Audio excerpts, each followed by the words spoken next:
गुजरात, राजस्थान, मध्य प्रदेश और south India में जो किसान अनार की खेती करते सभी किसानों के लिए अचंभित करने वाली स्टोरी आपके सामने लेकर आया हूँ। पिछले 3 सालों से हम ज्ञानेश्वर लोंढे जी को देख रहे हैं और उनका ये बगीचा देख रहे हैं। 300 पौधों के बगीचे में हम जो फल देख रहे हैं और जो बगीचा देख रहे हैं, ये भरोसा नहीं होता। यहाँ पर जो मेरे हाथ में फल है, नारियल दिख रहा है। जब इनके बगीचे में व्यापारी आए तो व्यापारियों का क्या कहना था? जब व्यापारी आए तो वो ये बोले कि ये सादा बगवा नहीं है, हाँ। ये शरद किंग है, शरद किंग वैरायटी है, मतलब शरद किंग जो साइज होती है वो सबसे बड़ी होती है, बड़ी होती है। साइज की वजह से लोग लगाते हैं, लेकिन ये नमस्ते जी, सबदूर अभी बोलबाला चल रहा है। शरद किंग ये वैरायटी का साइज अच्छी है, कीपिंग क्वालिटी भी अच्छी है, मार्केट में रेट भी अच्छी देती है, क्योंकि मार्केट में रेट मिलता है बड़े फलों को, अच्छे शाइनिंग वाले, अच्छे कलर वाले दाने और स्किन, इसको रेट अच्छे मिलते हैं।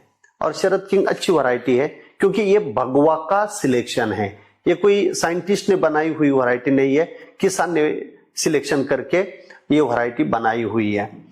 तो अभी आता आपण बघतो की हे 28 डिसेंबरचं पाणी आहे। डिसेंबर आणि जानेवारीमध्ये फ्लावर्स कमी निघतात, त्या व्हरायटीला तो प्रॉब्लेम नाही, फुलंही चांगले निघतात आणि थंडीत सेटिंगसुद्धा चांगलं होतं। हा एक मेन कॅरेक्टर आहे।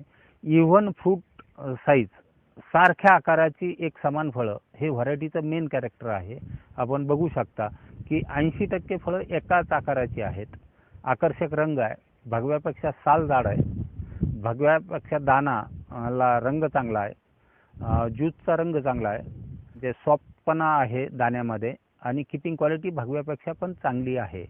आता NRCचा डाटा ऑथराइज डाटा काही दिवसांनी येईलच, पण कीपिंग क्वालिटी सुद्धा चांगली आहे, रंग आकर्षक आहे, साल जाड आहे। तर हे सगळे कॅरेक्टर्स आहेत। त्याच्यानंतर काटा कमी आहे, पानाचा आकार थोडा मोठा आहे, ज्याला आपण पेटल्स म्हणतो फुलामधले, तर फुलामधले पेटल्स भगव्यापेक्षा मोठे आहेत, कळी लागतानाच मोठ्या आकाराचे निघते, पेटल्स आकाराने मोठे आहेत, त्याच्यामुळे नंबर ऑफ सीड जादा आहेत आणि नंबर ऑफ सीड जादा असल्यामुळे याची साईज पण चांगली आहे। साल जाडीचा सगळ्यात मोठा फरक आहे, एक सनबर्निंग अत्यंत कमी आहे, आपण बघू शकता आता की सनबर्निंग अत्यंत कमी आहे आणि कीपिंग क्वालिटी वाढते। ज्यांना एक्सपोर्ट करायचं आहे त्यांच्यासाठी हे चांगलं ठरेल असं वाटतंय।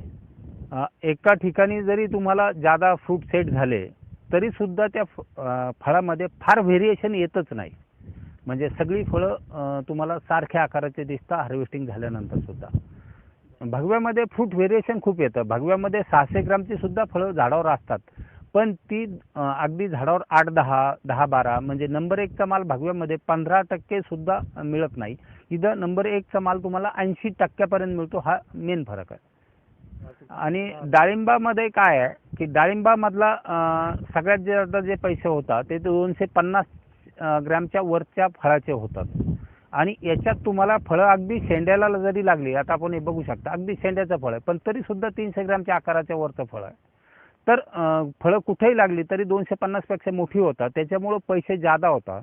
आमच्या हिशोबाने भगवा लावला आणि हा लावला तर आजच्या मार्केट रेटच्या हिशोबाने एकरी टनेज आणि वाढीव रेट याचा 2 लाख रुपये एकर इतका डिफरन्स येऊ लागला आहे। दोन गोष्टी, साईजमुळं टनेज पण आहे आणि रेटमध्ये सुद्धा 15 रुपये किलो 20 रुपये किलोचा डिफरन्स होतो आहे भगव्यामध्ये आणि याच्यामध्ये, तर तो